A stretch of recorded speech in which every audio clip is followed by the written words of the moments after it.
that hurt. Hey, you guys, I'm back. As I went live before, I told you guys today I would actually be promoting the USA Fibroid Awareness event that's happening July 27th. That's a Thursday in New York City next month. And I've spoke about it a little bit in the previous live, but I need to get through this topic first, far as the topic that I'm going to talk about today. And the topic is fibroids causing infertility. So I wanted to get someone on here to kind of explain a little in detail on how that happens and, you know, why it's preventing women from having children, fibroids. So I got a friend of mine, my girl Shannon. She should be on here. Let's see. Shannon, if you're here, say hi. I think that's you right there. Sorry. I think there you go. So we're going to get Shannon on here, and she can pretty much kind of give you details.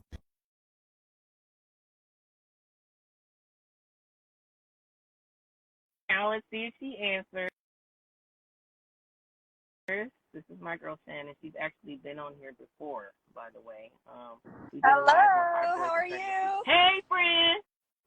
I I'm ran good. How from are clinic you? to go grab some lunch because I was starving.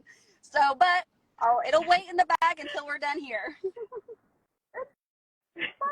We'll be quick, I swear. So I want my topic today is infertility causing, fibroid causing infertility, and I wanted to just tap in a little bit on why. Can you just give me a little details on? I'm going to show. We're going to do a quick anatomy lesson. You know I like my anatomy, right? Quick anatomy lesson. All right, here we go. Let's see if this works. Let's all right, do it. I'm in my car, so here we go. So this is a representation of a normal uterus, tubes, ovaries, and vagina with no fibroids. So here we have the vagina. This area is the cervix. This would be the internal opening of the cervix that would be closest to a fetus if this uterus was pregnant. This is the external opening of the cervix, which when we check someone's cervix when they're pregnant, that's the first opening we get to. Then you have the uterine cavity, and this line of cells there is the endometrial lining. That's what sheds every month during a menstrual cycle. This is the wall of the uterus that's composed of smooth muscle, and then obviously the fallopian tubes and the ovaries. Now, just as a reminder, in our real bodies and in real life, as we like to say, it doesn't look like this. The fallopian tubes and the ovaries are tucked behind the uterus. They're not off out to the side. So just keep that in mind. Okay. Now, this is a representation of where fibroids can be. Most fibroids can either be right underneath the outside of the uterus, which is called the serosa. They could be within the wall of the uterus. They can be submucosal, which means they're right underneath that endometrial lining.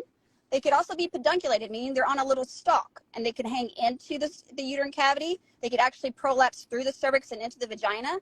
But these are the most common locations for fibroids.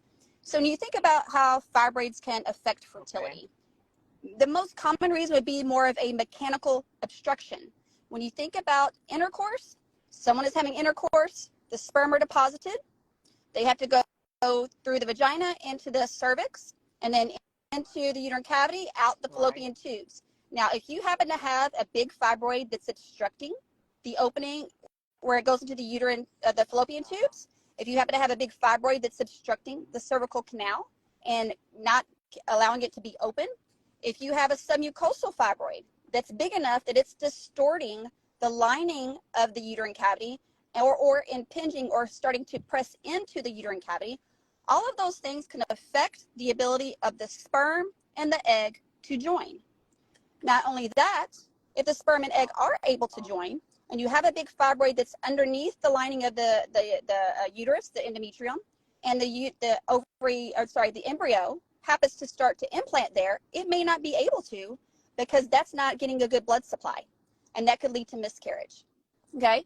Another thing you think about, mechanical, of course, you know, the fibroids get big enough and they're in a certain location that it mechanically obstructs the ability of the sperm to reach the egg. But then you think about also, if they're big fibroids, now I've seen some big fibroids.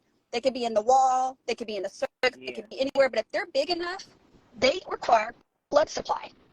A pregnancy requires blood supply.